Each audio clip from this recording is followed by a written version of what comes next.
तो हम लोग शुरू करेंगे 7th कैंडलस्टिक पैटर्न के साथ, क्योंकि इससे पहले के 6 पैटर्न्स हम आपको पार्ट 1 में बता चुके हैं।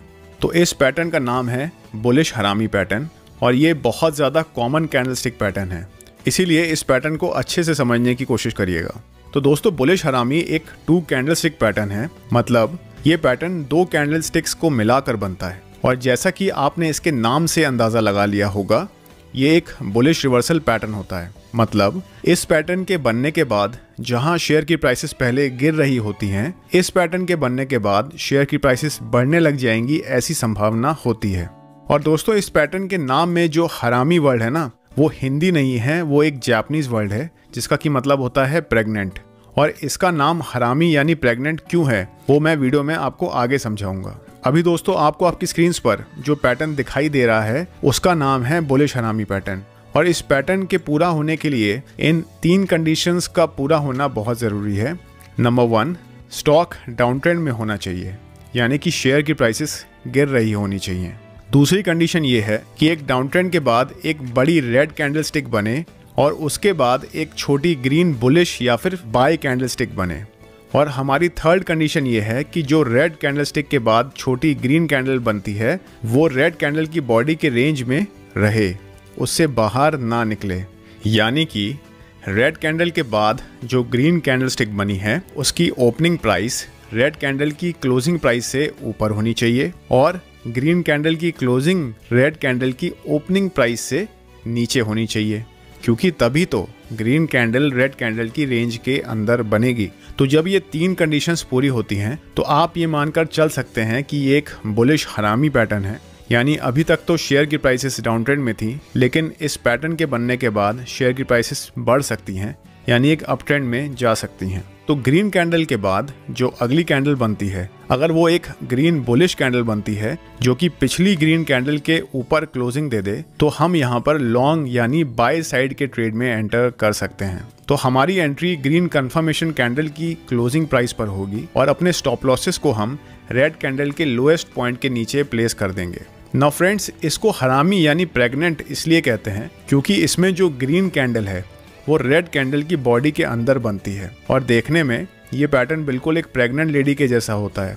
और इस पैटर्न में जो रेड कैंडल है वो मदर है और जो स्मॉल ग्रीन कैंडल है वो बेबी है। और ये पैटर्न बुलिश यानी बाय सिग्नल देता है, इसलिए इसका पूरा नाम बुलिश हरामी पैटर्न होता है। तो दोस्तों, जब ये पैटर्न आपको किसी शेयर के चार्ट्स पर बनते हुए देखने को मिलता है, तो आप ये मानकर चल सकते हैं कि अब शेयर की प्राइसेस बढ़ सकती हैं। 100% ट्रेडिंग में कुछ भी कंफर्म नहीं होता है, लेकिन बुलिश हरामी पैटर्न बनने के बाद ऐसा होने की संभावना काफ़ी अधिक है। यानी कि इस पैटर्न के बनने के बाद शेयर की प्राइसेस गिर सकती हैं। तो दोस्तों, जब भी कोई स्टॉक एक अप ट्रेंड में होता है, तो इस पैटर्न की पहली कैंडलस्टिक एक ग्रीन बुलिश कैंडलस्टिक बनती है और उसके बाद यहाँ एक छोटी रेड बेयरिश कैंडल बनती है जो कि पूरी तरह पिछली ग्रीन कैंडल की बॉडी के रेंज के अंदर रहती है। तो दोस्तों, इन 2 कैंडलस्टिक्स के बनने के बाद हमारा बेयरिश हरामी पैटर्न कंप्लीट हो चुका होता है। मतलब जहां पहले शेयर की प्राइसेस बढ़ रही होती हैं, इस पैटर्न के बनने के बाद नीचे गिर सकती हैं, ऐसी बहुत हाई पॉसिबिलिटी हो जाती है। तो यहां आप शॉर्ट सेल कर सकते हैं, यानी शेयर को बेच सकते हैं। तो दोस्तों, बेयरिश हरामी पैटर्न बनने के लिए इन 3 कंडीशंस का पूरा होना ज़रूरी है। नंबर 1, शेयर अप ट्रेंड में होना चाहिए, यानी शेयर की प्राइसेस बढ़ रही होनी चाहिए, जबकि बुलिश हरामी पैटर्न में शेयर डाउन ट्रेंड में होना चाहिए था। हमारी दूसरी कंडीशन ये है कि अप ट्रेंड में इस पैटर्न की पहली कैंडलस्टिक एक बड़ी ग्रीन कैंडलस्टिक बननी चाहिए और उस ग्रीन कैंडल के बाद एक छोटी रेड कैंडल बननी चाहिए। हमारी थर्ड कंडीशन ये है कि जो छोटी रेड कैंडलस्टिक बनती है वो पिछली ग्रीन कैंडल की बॉडी के रेंज के अंदर बननी चाहिए। तो दोस्तों, इन 3 कंडीशंस के पूरा होने पर एक बेयरिश हरामी पैटर्न बन चुका होता है। मतलब जहां पहले शेयर की प्राइसेस बढ़ रही होती हैं, अब नीचे गिर सकती हैं, तो यहाँ पर आप शॉर्ट सेल यानी स्टॉक को बेच सकते हैं। और ऐसा करने के लिए आपको ये देखना होगा कि बेयरिश हरामी पैटर्न बनने के बाद जो अगली कैंडलस्टिक बनी है वो एक रेड कैंडल बनी हो और वो बेयरिश हरामी पैटर्न में बनी छोटी रेड कैंडलस्टिक के नीचे बंद हो। आप अपनी एंट्री उस कंफर्मेशन कैंडल की क्लोजिंग प्राइस पर करेंगे और क्योंकि हम यहाँ पर शॉर्ट सेल कर रहे हैं, इसलिए आप अपने स्टॉप लॉसेस को बेयरिश हरामी पैटर्न में जो लार्ज ग्रीन कैंडलस्टिक है उसके हाईएस्ट पॉइंट के ऊपर प्लेस कर देंगे।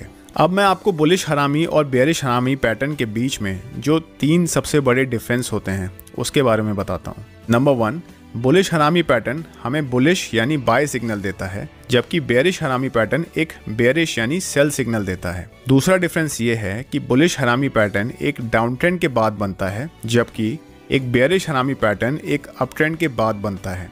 और थर्ड डिफरेंस ये है कि एक बुलिश हरामी पैटर्न में जो बेबी कैंडल है वो एक छोटी ग्रीन कैंडल होती है, और वहीं बेरिश हरामी पैटर्न में जो बेबी कैंडल है वो एक छोटी रेड कैंडलस्टिक होती है। तो ये तीनों डिफरेंसेस होते हैं एक बुलिश हरामी और बेरिश हरामी पैटर्न के बीच में।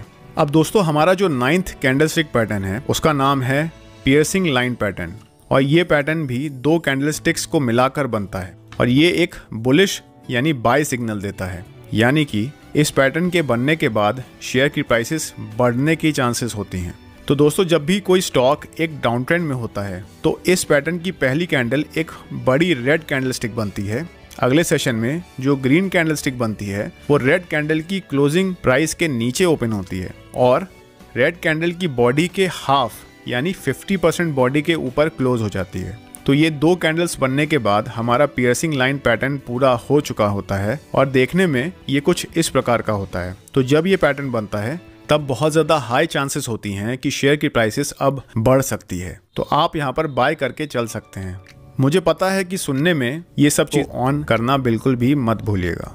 अब दोस्तों एक पियर्सिंग लाइन पैटर्न बनने के लिए इन कंडीशंस का फुलफिल होना ज़रूरी है। पहला ये कि शेयर की प्राइसेस एक डाउन ट्रेंड में होनी चाहिए, यानी प्राइसेस गिर रही होनी चाहिए। दूसरी कंडीशन ये है कि डाउन ट्रेंड के बाद एक बड़ी रेड कैंडल बननी चाहिए और उसके बाद एक ग्रीन कैंडल बननी चाहिए। और थर्ड कंडीशन ये है कि ग्रीन कैंडल रेड कैंडल के नीचे ओपन होनी चाहिए और रेड कैंडल की हाफ बॉडी के ऊपर यानी कि 50% बॉडी के ऊपर क्लोज हो जानी चाहिए। तो जब ये तीनों कंडीशंस फुलफिल होती हैं तो हमारा पियर्सिंग लाइन पैटर्न बन चुका होता है और हम यहाँ पर बाय करके चल सकते हैं। इस पैटर्न में अगर हमें ट्रेड करना हो तो हम पियर्सिंग लाइन पैटर्न बनने के बाद जो अगली कंफर्मेशन ग्रीन कैंडलस्टिक बनेगी उसकी क्लोजिंग प्राइस पर हम अपने ट्रेड में एंटर करेंगे और अपने स्टॉप लॉसेस को हम ग्रीन कैंडल के लो के नीचे प्लेस कर देंगे। अब दोस्तों हमारा जो 10th कैंडलस्टिक पैटर्न है उसका नाम है डार्क क्लाउड कवर, और ये भी एक 2 कैंडलस्टिक पैटर्न है, और ये पैटर्न एक बेरिश सिग्नल देता है, यानी कि इस पैटर्न के बनने के बाद शेयर की प्राइसेस डाउन ट्रेंड में जा सकती हैं। तो जब कोई स्टॉक एक अप ट्रेंड में होता है तो पहले बिग ग्रीन कैंडल बनती है जो कि हमें अप ट्रेंड के जारी रहने का संकेत दे रही होती है, लेकिन अगले सेशन में एक रेड कैंडल बन जाती है जो कि पहले ग्रीन कैंडल की क्लोजिंग प्राइस के ऊपर ओपन होती है, फिर ग्रीन कैंडल की हाफ बॉडी या फिर 50% बॉडी के नीचे क्लोजिंग दे देती है। तब जो पैटर्न बनता है उसे हम कहते हैं डार्क क्लाउड कवर, और इस पैटर्न के बनने के बाद बहुत ज़्यादा हाई चांसेस होती हैं कि शेयर की प्राइसेस जहां पहले बढ़ रही होती हैं अब वो गिर सकती हैं, तो आप यहां पर शॉर्ट सेल कर सकते हैं।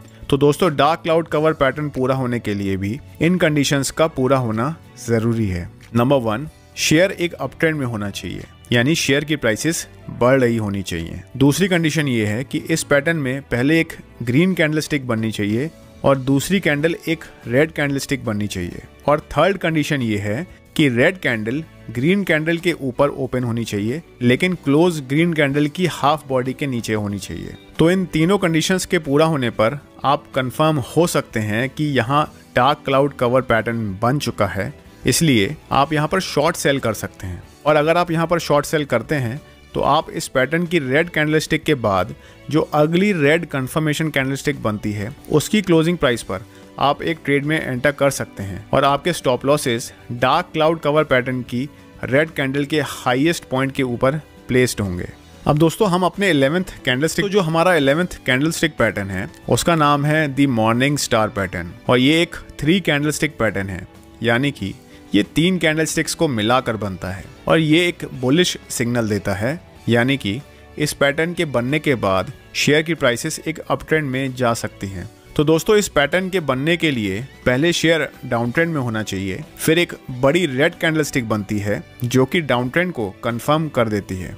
उसके बाद इस पैटर्न की दूसरी कैंडलस्टिक एक छोटी बॉडी वाली कैंडल होती है जिसमें ऊपर नीचे के विक एक समान आकार के होते हैं। अब ये जो स्मॉल बॉडी कैंडल स्टिक बनी है, इसकी बॉडी का कलर रेड हो या फिर ग्रीन हो, इससे फर्क नहीं पड़ता है, क्योंकि इस प्रकार की छोटी बॉडी वाली कैंडल्स हमें बाजार में इनडिसीजन यानी अनिर्णय की स्थिति के बारे में बता रही होती हैं। मतलब ये कि जब इस टाइप की कैंडल स्टिक्स बनती हैं तो उस वक्त हमें पता चलता है कि मार्केट पार्टिसिपेंट्स ये फैसला नहीं कर पा रहे हैं कि शेयर की प्राइसेस यहाँ से ऊपर जानी चाहिए या फिर नीचे जानी चाहिए। और दोस्तों, इस तरह की कैंडल्स को हम लोग स्पिनिंग टॉप या फिर स्टार कैंडल्स जैसे अलग अलग नामों से बुलाते हैं। तो अभी तक ये 2 कैंडल स्टिक्स बनने के बाद हमारा स्टार पैटर्न बन चुका होता है। इस पैटर्न की जो तीसरी और आखिरी कैंडल स्टिक है वो एक ग्रीन बुलिश कैंडल स्टिक होनी चाहिए, जो कि आकार में फर्स्ट रेड कैंडल के बराबर हो या फिर उससे बड़ी हो। तो दोस्तों, जब ऐसा पैटर्न बनता है तो उसे मॉर्निंग स्टार पैटर्न कहा जाता है। मतलब इस पैटर्न के बनने के बाद शेयर की प्राइसेस बढ़ने के बहुत ज़्यादा हाई चांसेस होते हैं। तो आप यहाँ पर लॉन्ग यानी बाय करके चल सकते हैं। और अगर इस पैटर्न की थर्ड कैंडल हाई वॉल्यूम्स के साथ बनी हो तो बहुत ज़्यादा हाई चांसेस हो जाती हैं कि शेयर की प्राइसेस बढ़ने वाली हैं। तो दोस्तों, मॉर्निंग स्टार पैटर्न बनने के लिए ये कंडीशंस फुलफिल होना ज़रूरी है। पहला ये कि शेयर डाउन ट्रेंड में होना चाहिए, यानी कि शेयर की प्राइसेस गिर रही होनी चाहिए। दूसरी कंडीशन, डाउन ट्रेंड में इस पैटर्न की पहली कैंडल एक बड़ी रेड कैंडल स्टिक होनी चाहिए और दूसरी कैंडल एक छोटी बॉडी और बराबर विक वाली कैंडल होनी चाहिए। और दोस्तों, ये जो स्मॉल बॉडी कैंडल है ये किसी भी कलर की हो सकती है। हमारी थर्ड कंडीशन ये है कि दूसरी छोटी बॉडी वाली कैंडल स्टिक के बाद एक बड़ी बॉडी वाली ग्रीन कैंडल स्टिक बने, जो कि पहली रेड कैंडल स्टिक के बराबर या फिर उससे बड़ी हो। तो जब ये तीनों कंडीशंस फुलफिल होती हैं तो आप कंफर्म हो सकते हैं कि ये एक मॉर्निंग स्टार पैटर्न है। अगर आपको मॉर्निंग स्टार पैटर्न में ट्रेड लेना है तो मॉर्निंग स्टार पैटर्न की ग्रीन कैंडल के बाद जो एक ग्रीन कंफर्मेशन कैंडल स्टिक बनती है उसकी क्लोजिंग प्राइस पर ट्रेड में एंटर हो सकते हैं और आपके स्टॉप लॉसेस को आप मॉर्निंग स्टार पैटर्न की छोटी ग्रीन कैंडल के लोएस्ट पॉइंट के नीचे प्लेस कर देंगे। अब हमारा जो 12th कैंडल स्टिक पैटर्न है उसका नाम है द इवनिंग स्टार पैटर्न और ये पैटर्न एक मॉर्निंग स्टार पैटर्न का ठीक उल्टा है। मतलब ये हमें एक बेयरिश रिवर्सल या फिर सेल सिग्नल देता है। तो दोस्तों, जब कोई स्टॉक एक स्ट्रॉन्ग अपट्रेंड में हो और पहले एक बड़ी बॉडी वाली ग्रीन कैंडलस्टिक बने जो कि अपट्रेंड को फर्दर कंफर्म कर दे, तो वो इस पैटर्न की पहली कैंडलस्टिक होती है। लेकिन अगले सेशन में ग्रीन कैंडल के क्लोज के ऊपर एक छोटी बॉडी वाली कैंडलस्टिक बनती है जिसका की कलर अगेन यहाँ पर मैटर नहीं करता है। और यहाँ पर भी जो स्मॉल बॉडी वाली कैंडलस्टिक है ना, उसका जो ऊपर नीचे का विक है वो एक आकार का होना चाहिए। और इसके बाद थर्ड सेशन में इस पैटर्न की तीसरी कैंडलस्टिक फॉर्म होती है जब यहाँ पर एक बड़ी रेड कैंडलस्टिक बन जाती है जो कि पहली ग्रीन कैंडलस्टिक के या तो बराबर होती है या फिर उससे बड़ी होती है। तो इन 3 कैंडलस्टिक्स के बनने के बाद हमारा इवनिंग स्टार पैटर्न बन चुका होता है। और इस पैटर्न के बनने के बाद ऐसा एक्सपेक्ट किया जाता है कि यहाँ पर अब शेयर की प्राइसेस गिर सकती हैं, तो यहाँ पर आप शॉर्ट सेल करके चल सकते हैं। तो दोस्तों, इवनिंग स्टार पैटर्न बनने के लिए भी कुछ कंडीशंस का मीट होना जरूरी है। नंबर 1, इस पैटर्न के बनने के पहले स्टॉक एक अप ट्रेंड में होना जरूरी है, यानी कि शेयर की प्राइसेस बढ़ रही होनी चाहिए। दूसरी कंडीशन, अप ट्रेंड में पहले एक बड़ी ग्रीन कैंडलस्टिक बननी चाहिए और दूसरी कैंडल एक छोटी बॉडी वाली कैंडल बननी चाहिए जिसका कलर रेड हो या ग्रीन हो, लेकिन ऊपर नीचे का विक बराबर होना चाहिए। और थर्ड कंडीशन ये है कि छोटी कैंडल बनने के बाद थर्ड कैंडल एक बड़ी रेड कैंडलस्टिक बने जो कि इस पैटर्न की फर्स्ट ग्रीन कैंडल के या तो बराबर हो या फिर उससे बड़ी हो। इस पैटर्न में ट्रेड लेने के लिए आप थर्ड कैंडल के बाद जो फोर्थ कंफर्मेशन रेड कैंडलस्टिक बनती है उसकी क्लोजिंग प्राइस में आप ट्रेड में एंटर करेंगे और अपने स्टॉप लॉसेस को आप छोटी बॉडी वाली स्पिनिंग टॉप कैंडल के ऊपर प्लेस कर देंगे। तो दोस्तों, ये तो थे वो 6 कैंडलस्टिक पैटर्न्स जिसकी मदद से आप स्टॉक मार्केट में बहुत इजीली ट्रेड या फिर इन्वेस्ट कर सकते हैं। लेकिन मार्केट में कभी भी कोई स्ट्रैटेजी या फिर पैटर्न हमेशा काम नहीं करता है, इसीलिए स्टॉप लॉसेस का इस्तेमाल ज़रूर करें।